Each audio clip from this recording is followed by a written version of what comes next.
So the millennium that was 3000 to, what do we say? 2001 BC. And just before we start, Alex, because I'm a historiologist,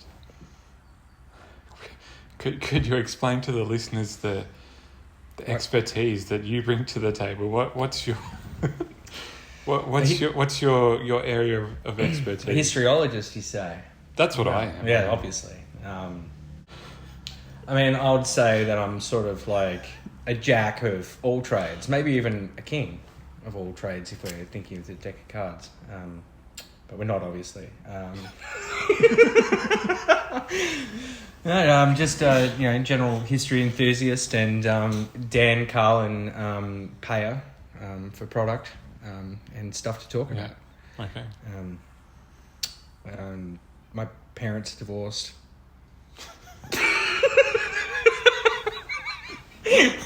Is that part of your history?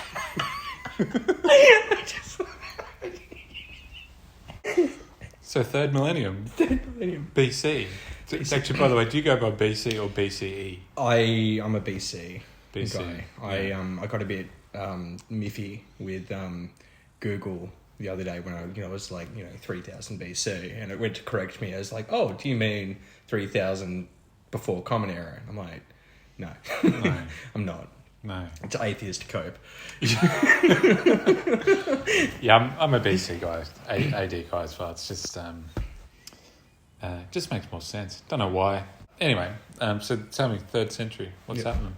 We've got some camels being domesticated in Egypt. Yeah. That's a noteworthy. And prior to that, you imagine you're just chasing them around in the desert. Yeah. I should say as well, like, virtually everything that we're going to be talking about, it's going to be exclusively centered on the Mediterranean. That is... well, history began there. It began there, and it's it's like the further and further you get away from there, it just gets darker and darker in my mind. That doesn't sound quite right. Isn't it the lighter it gets, the further you move away from the equator? I think you know what I'm saying. Like my field of vision just... It's like a dark room with a series of lights flicked on. Yeah. There is one huge thing that happened in the third, right bang in the middle of the building of the Great Pyramids in Egypt. You may have heard of them before. Most people have.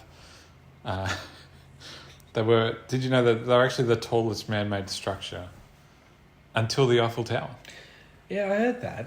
And then, like, the Indians got new money, and then they were like, Dubai, and we were going to smash that record for no one cared about it ever since. No, but it was the tallest thing, was a big deal for a while. Yeah.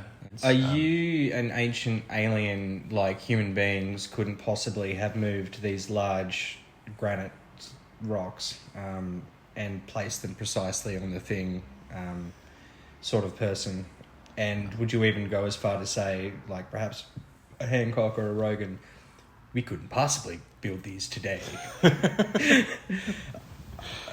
I mean, I've listened to a lot to Graham Hancock, and I forget his name, but there's a couple of other dudes they've been on Joe Rogan and a couple of other ones talking about the same kind of thing, just like how, there's like, some dude was saying there's like circular saw marks and like drill marks in the pyramids. And, kind of rotary. And they're saying that's evidence of like power tools and all that kind of stuff.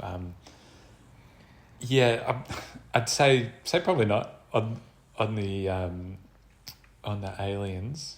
What about the where they Hancock's talked about, like, I don't know, series of like vocal vibrations that levitate the stones off the ground? Yeah, well, I mean, I've tried. I've never been able to do that, so therefore debunked.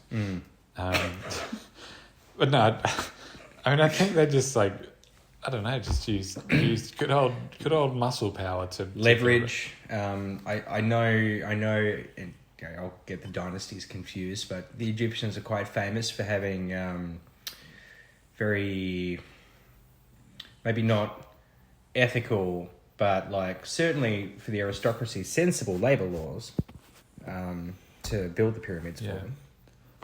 The slaves, you mean? Yes. Yeah. I don't even know if... The I mean, you're Israelites the and- expert in slaves. You're the slaveologist.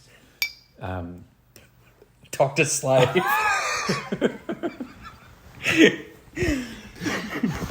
Hang on, keep your personal life out of this. No, I don't. I think the latest thing is it wasn't even. It was just like, like old mate farmer down the road who, the pharaoh, like the god king, is like, yo, I need your help to come and build this, pyramid for me. He's like, honey, what is it? He's like, God's called me.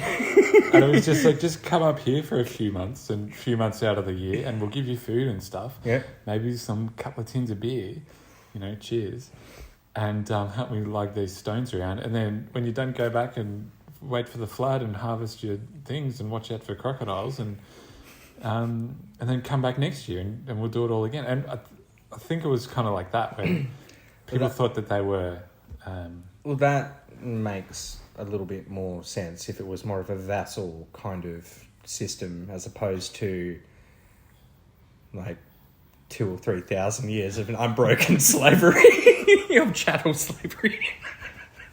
Yeah, I mean, it'd be a pretty bleak existence if you're the slave, and you're like, oh man, my life sucks. And then the bloody guy with a whip shows up and he's like, yeah, you think your life's bad now? See that 50-ton stone? Pick it up. Can you imagine as well, like you've just been like working, slave hours almost, you're working hard, you're pushing rocks, you're, in the sun. Slave hours. They didn't work 9 to 5? At the end of the day, presumably, you got a bit of bread and, you got your beer or whatever. So, like, I don't know. Like, I'll give benefit of the doubt with the bread, whatever. But, like, I'm picturing, like, ladled warm beer into a clay pot that you're sort of, like, you're enthusiastic to drink, but also not very because you have to sort of hold on. It's the only one you've got. And also, you're just eating lots of sand and dirt. That's also... Yeah. What was the healthcare or the dental? The health... I did see something because of course you're interested in the history of dental care. Who wouldn't be? I am a dentalologist, after all. Don't overuse the ologist thing. That'll get old really quick. Yes, sir.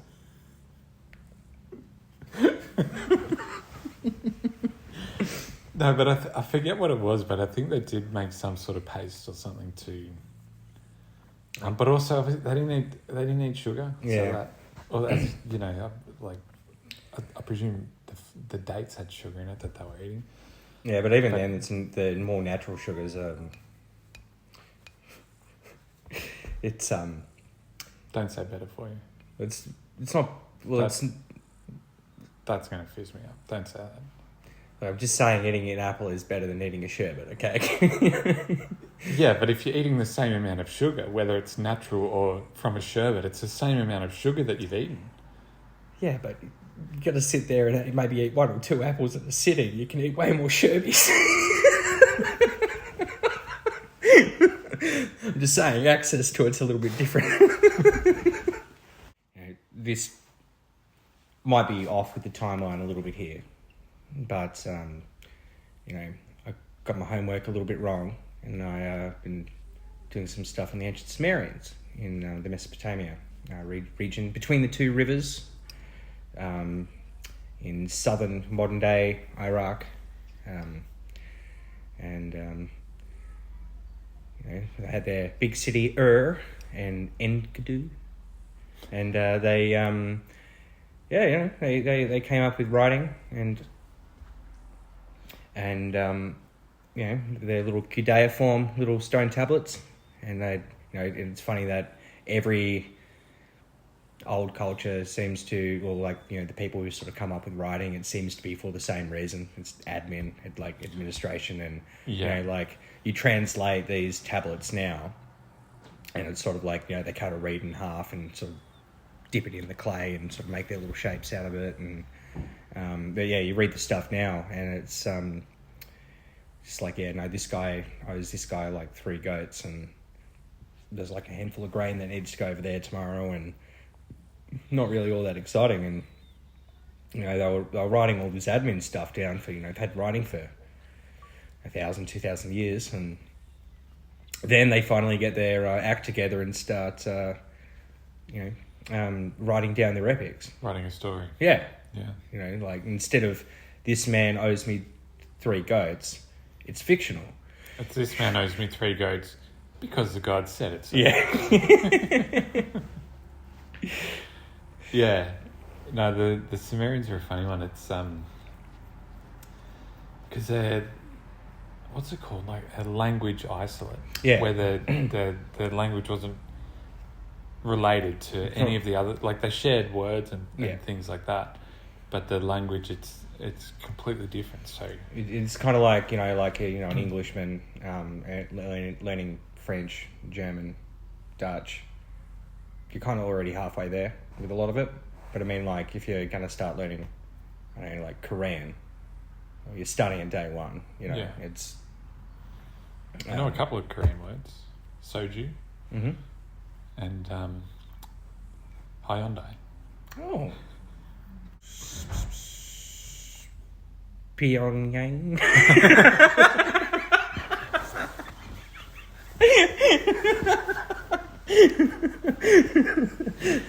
But they call themselves with the black-haired people, which must have meant something because, I mean, look, I don't know what demographics were back then, but I'm picturing like Indus Valley, sort of like modern day Pakistan, Iraq, around there.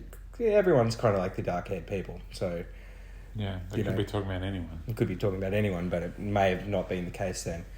And do you know where the Sumerians say they got all their advanced knowledge for temple building and cities and... I don't. No? A fish god. And fish god popped up one day and just told them the secrets of the universe, and... Well, fish are known builders, so... And therefore the god of the fish would... Famous builders. Yeah. Yeah. I mean... But one of the interesting things about... Or one of the things I find fascinating is because the Sumerians, more or less, they built the first cities. I mean, there were towns and things... Because they were sort of kicking off, say around 3,500, maybe a bit earlier. Don't quote me on the dates. I'm a historiologist. I know what I'm talking about.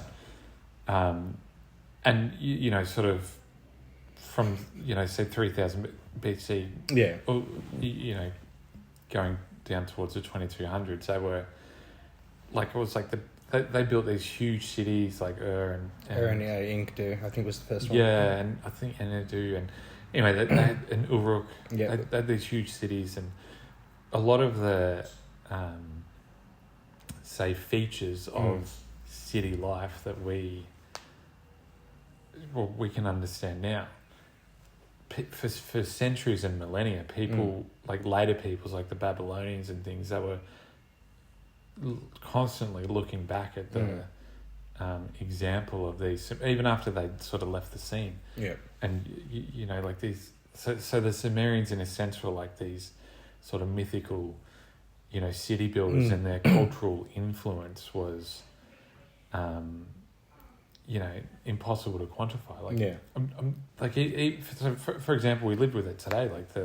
I think they had a base 6 number system. Yep. And an hour in a day is divided into 60 yeah, minutes. that's really cool. 6 and so on. 24 hours.